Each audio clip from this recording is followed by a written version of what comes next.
Tahukah kamu bahwa turnamen terbesar yang diadakan oleh FIFA di tahun ini justru menimbulkan lebih banyak kecurigaan daripada sebuah perayaan?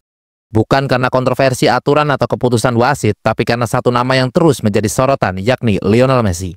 Kenapa kehadirannya membuat banyak orang bertanya-tanya, ada apa sebenarnya di balik ini semua? Mari kita bongkar fakta-fakta yang tidak banyak dibicarakan.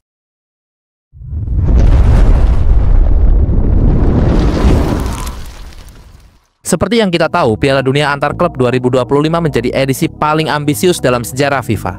Digelar di Amerika Serikat, diikuti oleh 32 klub dari seluruh dunia dan menggunakan format mirip Piala Dunia Nasional. Tapi di tengah euforia itu muncul satu pertanyaan besar.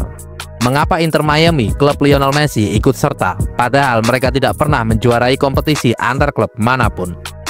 Banyak yang curiga turnamen ini sengaja dirancang agar Messi bisa tampil. Klaim ini tentu saja terdengar provokatif, tapi mari kita lihat fakta-faktanya secara objektif dan runut. Sebelumnya, Piala Dunia Antar Klub hanyalah turnamen mini yang diikuti oleh 7 tim juara dari masing-masing konfederasi FIFA. Turnamen ini singkat, seringkali hanya berlangsung seminggu dan tidak banyak menarik perhatian global, terutama di luar kawasan Eropa dan Amerika Selatan. Namun, FIFA ingin mengubah itu semua. Pada tahun 2023, FIFA resmi mengumumkan format baru. Piala Dunia Antar Klub akan digelar setiap 4 tahun sekali, dengan 32 klub peserta dan edisi perdana akan berlangsung di Amerika Serikat pada Juni hingga Juli 2025. Turnamen ini akan mirip dengan format Piala Dunia Tim Nasional, menciptakan panggung global yang lebih besar untuk klub-klub dari berbagai benua. Selain itu, total hadiah uang diperkirakan mencapai 2,5 miliar dolar Amerika, menjadikannya salah satu turnamen klub paling menguntungkan secara finansial. Sebagai perbandingan, UEFA Champions League memiliki total hadiah sekitar 2,1 miliar dolar Amerika. Namun tak hanya dari segi hadiah, FIFA juga menjanjikan kompensasi keuangan untuk klub yang berpartisipasi, termasuk biaya perjalanan, akomodasi, dan perlindungan asuransi pemain, yang mana skema ini mirip sekali seperti yang digunakan dalam Piala Dunia Tim Nasional. Dengan banyaknya fasilitas itu, klub yang menjadi juara diprediksi akan membawa pulang hadiah utama lebih dari 100 juta dolar.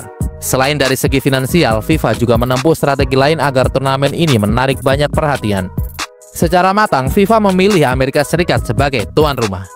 Pemilihan Amerika Serikat sebagai tuan rumah tak terlepas dari infrastruktur matang dan pasar siaran besar yang membuatnya ideal untuk menciptakan daya tarik global, terutama bagi pasar Asia yang terkenal punya pasar besar. Akan tetapi, terlepas dari semua strategi itu, ada satu keputusan yang terasa janggal. Inter Miami diberikan slot otomatis yang menimbulkan pertanyaan besar. Inter Miami belum pernah tampil di final Liga Champions CONCACAF, bahkan mereka tersingkir lebih awal di edisi 2024. Kehadiran mereka menimbulkan spekulasi. Apakah FIFA terlalu fokus mengejar nilai komersial dan popularitas Messi, ketimbang menjaga prinsip meritokrasi? FIFA sebenarnya sudah membela keputusannya dengan menyebut slot tambahan tuan rumah. Tetapi banyak pihak melihatnya sebagai sinyal bahwa turnamen ini tidak sepenuhnya bebas dari intervensi bisnis. Jika kita melihat dari sisi prestasi, Inter Miami jelas tidak memenuhi kriteria apapun. Mereka tidak menjuarai MLS Cup, tidak menjuarai Liga Champions CONCACAF, bahkan tidak mencapai semifinal. Tapi pada April 2024, FIFA secara resmi mengumumkan bahwa Inter Miami akan mewakili Amerika Serikat sebagai perwakilan tuan rumah. Alasannya, Inter Miami adalah klub dengan peringkat tertinggi dalam klasemen Supporters Shield saat periode kualifikasi ditutup. Namun ada dua hal yang mencurigakan. Pertama, aturan ini diumumkan setelah Messi bergabung dengan Inter Miami. Kedua, Supporters Shield bukanlah gelar juara nasional dan sebelumnya tidak pernah menjadi tolak ukur.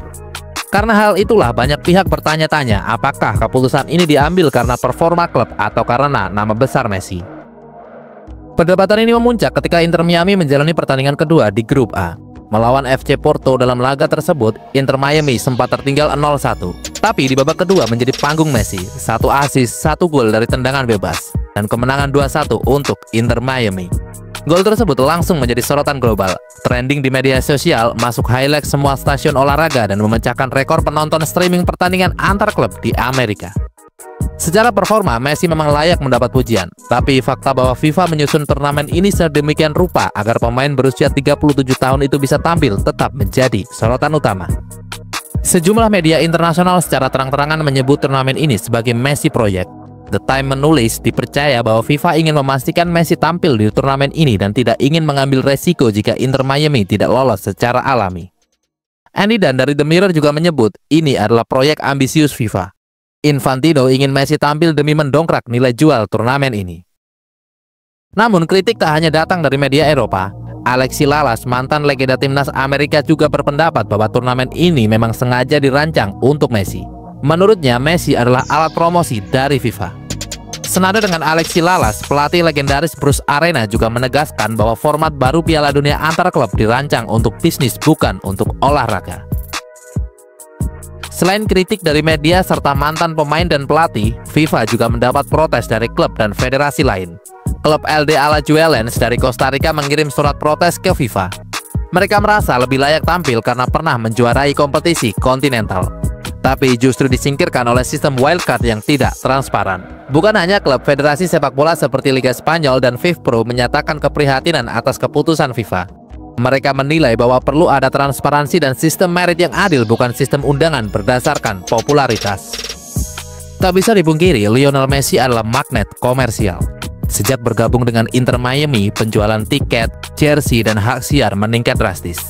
Dengan Messi tampil di Piala Dunia antar klub, FIFA berharap bisa menarik sponsor global dan menjadikan turnamen ini sebagai panggung komersial baru.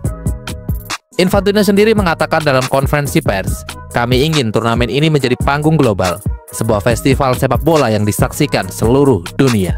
Tanpa menyebut nama Messi, pernyataan ini dianggap sebagai sinyal jelas bahwa turnamen ini dibentuk untuk mendongkrak nilai komersial lewat sosok Messi. Ini bukan pertama kalinya FIFA membuat keputusan demi kepentingan tokoh besar. Di Piala Dunia 1994 contohnya, format grup diubah agar tim-tim besar tidak cepat tersingkir. Sedangkan contoh lain di Piala Dunia 2022, sejumlah peraturan dimodifikasi untuk menguntungkan tuan rumah Qatar. Dan kini di 2025, FIFA kembali menunjukkan bahwa mereka tidak ragu mengubah sistem demi memastikan Messi berada di atas panggung. Di media sosial, reaksi publik sangat beragam. Ada yang senang karena bisa melihat Messi tampil di turnamen besar, tapi banyak juga yang mengecam.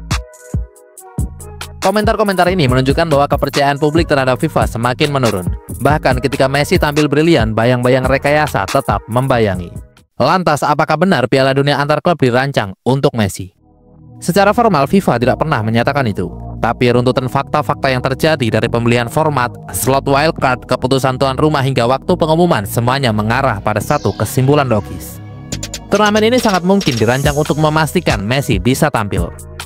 Tapi ini hanyalah sebuah pendapat dan bukan berarti kita mengejudge Messi diuntungkan FIFA. Messi tetaplah Messi, dia adalah pemain terbaik di dunia yang menarik sekali untuk dinantikan aksinya. Meski tak seproduktif dulu, Messi tetap sangat menarik dan merupakan salah satu magnet terbesar dalam sepak bola. Jika benar FIFA merancang agar turnamen ini membuat Messi bisa tampil, tujuannya pasti agar dapat menarik banyak perhatian dan bukan semata-mata membuat sang bintang memenangkannya. Karena sudah menjadi sebuah kewajaran setiap pergelaran kalau bisa menguntungkan. Karena jika tanpa Messi, turnamen ini mungkin tak akan jadi perhatian. Namun apapun pendapat yang beredar, status Messi sebagai pemain terbaik tetaplah tak berubah. Lantas bagaimana menurutmu? Apakah format Piala Dunia antar klub memang dirancang agar Messi bisa tampil? Tulis pendapatmu di kolom komentar.